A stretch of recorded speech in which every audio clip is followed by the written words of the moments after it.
Hello students, आज हम पढ़ेंगे chapter number 3 that is combustion of fuels. तो जैसा कि आप लोग जानते हैं कि हम कोई भी ओकेजन होता है, जैसे कि दिवाली हो गया, तो उस वक्त कैंडल्स जलाते हैं, दिए जलाते हैं। तो ये कैसे जलते हैं?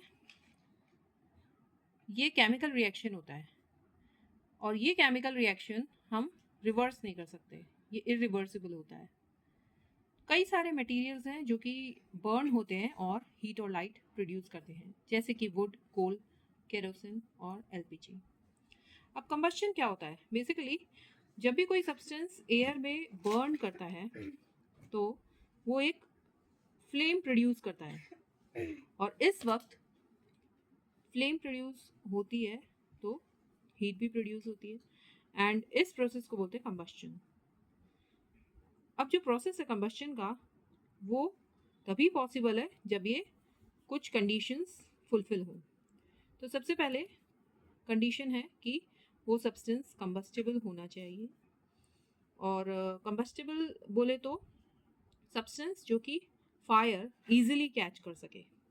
ठीक है, तो प्रेजेंस होनी चाहिए कंबस्टिबल सब्सटेंस की, ये एक प्राइमरी कंडीशन है।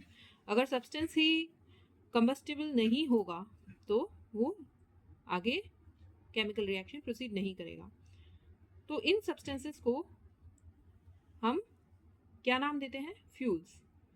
तो फ्यूल्स सॉलिड, लिक्विड और गैस, तीन प्रकार के हो सकते हैं। सब तरह के फ्यूल्स जैसे कि petrol, kerosene, diesel, coal, wood, LPG, CNG, ये सब कम्बस्टिबल सब्सटेंसेस हैं।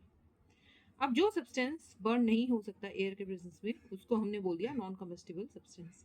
जैसे कि इसमें आ गया मेटल, ग्लास। तो इनको अगर हम बर्न करें, मेटल और ग्लास को, तो ये बर्न नहीं होंगे and these are non combustible substance. अब ऐसा केमिकल प्रोसेस जिसमें कोई भी सब्सटेंस बर्न हो रहा है in the presence of oxygen with the release of heat, it is called combustion. तो अगर हम इसकी डेफिनेशन देखें कंबस्शन की, तो it is the chemical process which involves burning of a substance in the presence of oxygen with the release of heat. So this process is known as combustion. Okay, and अगर हम combustible substance की definition देखें तो it is a substance which catches fire easily to produce heat energy is called a combustible substance. Now second condition that is required for combustion is supporter of combustion. तो ऐसा substance जो कि combustion में help करता है, किसी भी combustible substance के कंबशन में हेल्प करता है, that is known as supporter of combustion. कोई भी कंबस्टिबल सब्सटेंस ये जो सपोर्टर है इसके बिना बर्न नहीं कर सकता। जैसे कि जो मोस्ट कॉमन कंबशन रिएक्शंस होती हैं उसमें ऑक्सीजन जो कि एयर में प्रेजेंट होता है, it supports combustion. Third condition for combustion is ignition temperature. तो what is ignition temperature? Ignition temperature ऐसा minimum temperature है at which जिस टेम्परेचर पे combustible substance burn करना start कर देता है, so that is the ignition temperature. So the minimum temperature at which a combustible substance starts burning is called its ignition temperature. तो कोई भी combustible substance होता है, it can burn below its ignition temperature. तो जैसे कि जो ignition temperature है स्प्लिंटर का, वो है less than the ignition temperature of log of wood। तो इसलिए स्प्लिंटर को बर्न करना comparatively much easier है than a log of wood. So here we can recall what are the conditions necessary for combustion. First is combustible substance, second is supporter of combustion, third one is ignition temperature. So splinters or papers are shown here. These are used to start a fire. Because क्यों इनको use कर रहे हैं fire start करने के लिए? Because their ignition temperature is lower than that of wood. तो वो फटाफट से जल जाएंगे एंड देन ये फायर प्रोड्यूस होगी। So here are few activities. In first activity we can see ki it is showing the presence of a supporter of a combustion. It is necessary. तो इसमें हम क्या करेंगे, जैसे कि हम पिक्चर में देख सकते हैं, कैंडल लेंगे, कैंडल को एयर मिल रही है, अभी ऑक्सीजन मिल रहा है, सो इट इज बर्निंग. जैसे ही हमने कैंडल को कवर कर दिया, ऑक्सीजन कट ऑफ हो गया एंड इट एक्सटिंग्विशेस, बुझ जाएगी. नाउ सेकेंड एक्टिविटी ये है कि to show that attainment of ignition temperature is necessary for combustion. So you can read from here what this activity is about. तो इस activity में क्या हो रहा है कि हमने एक फनल में कोन, पेपर कोन बनाया थिक पेपर का, उसमें एक में तो वाटर डाल दिया और एक को एम्प्टी रखा, और दोनों को हमने कैंडल के नीचे रखा, इस तरह से प्लेस किया. तो हम देखेंगे जिसमें वाटर फिल्ड है तो वो पेपर बर्न नहीं होगा. क्यों नहीं होगा? क्योंकि इसमें जो वाटर है ये इग्निशन टेम्परेचर जो है पेपर का उसको आगे प्रोसीड नहीं होने दे रहा, वाइल इस केस में इसको अपना इग्निशन टेम्परेचर मिल गया है, so it is burning rather than this. So inflammable substance क्या होते हैं, अब हम ये पढ़ेंगे. कुछ सब्सटेंसेस जैसे कि पेट्रोल, केरोसिन, डीजल, एलपीजी, ये सब बहुत इजीली फायर पकड़ लेते हैं, बहुत जल्दी और इजीली. तो ऐसे सब्सटेंसेस को हम इन्फ्लेमेबल सब्सटेंस बोलते हैं. इन सब्सटेंस का इग्निशन टेम्परेचर बहुत लो होता है एंड कभी कभी तो क्या होता है, एक छोटी सी चिंगारी से भी ये इनका जो वेपर होता है एयर में वो आग पकड़ लेते हैं. तो कोई भी एक्सीडेंट प्रिवेंट करने के लिए इस तरह का इन्फ्लेमेबल सब्सटेंसेस को बहुत केयरफुली हमें स्टोर करके रखना चाहिए.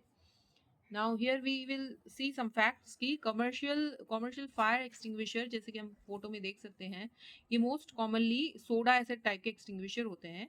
ये जो फायर एक्सटिंग्विशर हैं ये कार्बन डाइऑक्साइड गैस रिलीज करते हैं बहुत फोर्स के साथ.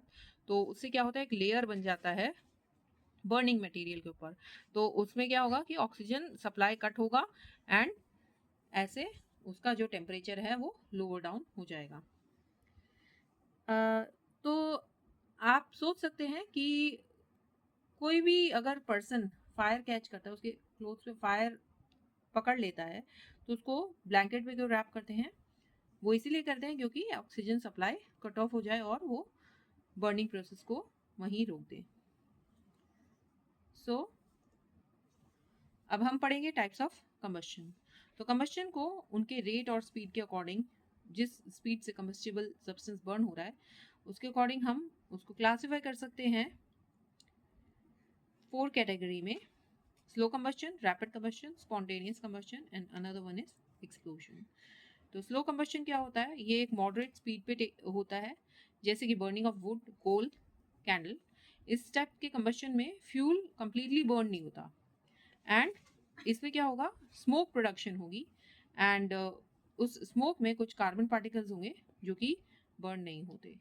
तो हमारी ह्यूमन बॉडी में जो डाइजेशन होता है ये एग्जाम्पल है स्लो कंबस्शन का.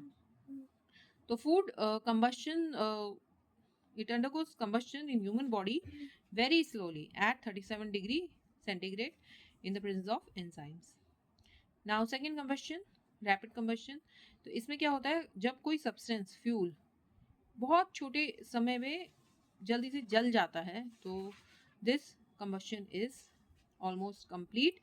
और इसमें क्या होता है, बहुत लार्ज अमाउंट में हीट प्रोड्यूस होती है, लाइट भी प्रोड्यूस होती है, जैसे कि एलपीजी हमारे गैस स्टोव में, and then oxy hydrogen flame जो कि वेल्डिंग में काम आते हैं. So these are the example of rapid combustion. And rapid combustion अक्सर फायर के फॉर्म में होता है. So we can see here the diagrams of slow combustion, burning of coal, it is the example of slow combustion. Then rapid combustion का example हो गया welding. Then spontaneous combustion पे आ जाते हैं. तो इस टाइप के कंबस्शन में क्या होता है कि एक सब्सटेंस बहुत फायर कैच करता है जैसे ही वो अपना टेम्परेचर, इग्निशन टेम्परेचर तक पहुंच जाता है. जैसे कि वाइट फॉस्फोरस है, वो फायर कैच कर लेगा at room temperature of 35 degree centigrade और उसके ऊपर अगर टेम्परेचर जाता है without being introduce to any source of heat, अगर हीट नहीं भी हम प्रोवाइड करेंगे तो भी अगर ये टेम्परेचर पहुंच जाता है तो वो अपने आप ही उसमें स्पॉन्टेनियस मतलब खुद से ही कंबस्शन होने लगेगा। तो जो टाइप ऑफ कंबस्शन है जिसमें मटेरियल सडनली बर्स्ट हो जाता है फ्लेम्स में even without the application of heat is called spontaneous combustion. So you can see here in diagram that phosphorus catching fire, it's an example of spontaneous combustion. So now we are studying fourth type of combustion, that is explosion. तो explosion में क्या होता है, ऐसी reaction होती है कि suddenly heat evolve होती है, लाइट और उसके साथ साथ साउंड भी इवॉल्व होती है। रिमेंबर दिस, साउंड भी इवॉल्व होती है। तो एक्सप्लोजन में large amount of gas is produced और जो कि सडनली लिबरेट हो जाती है। एंड इसका एग्जाम्पल है जैसे ही हम क्रैकर इग्नाइट करते हैं तो वो सडनली रिएक्ट करता है और बर्स्ट करता है, और क्रैकर जो है वो एक्सप्लोड कर जाता है जब उस पर प्रेशर लगाया जाता है। अब depending upon the presence of supporters of combustion and products form, combustion को हम और फर्दर क्लासिफाई कर सकते हैं। First is complete combustion, second is incomplete combustion.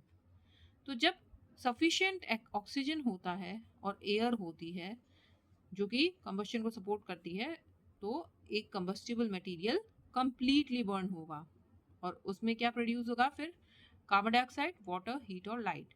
तो इस कंबस्शन को कंप्लीट कंबस्शन बोल दिया जाता है, जो कि एक ब्लू फ्लेम प्रोड्यूस करेगा। इस तरह से ब्लू फ्लेम प्रोड्यूस करेगा अगर कंप्लीट कंबस्शन है।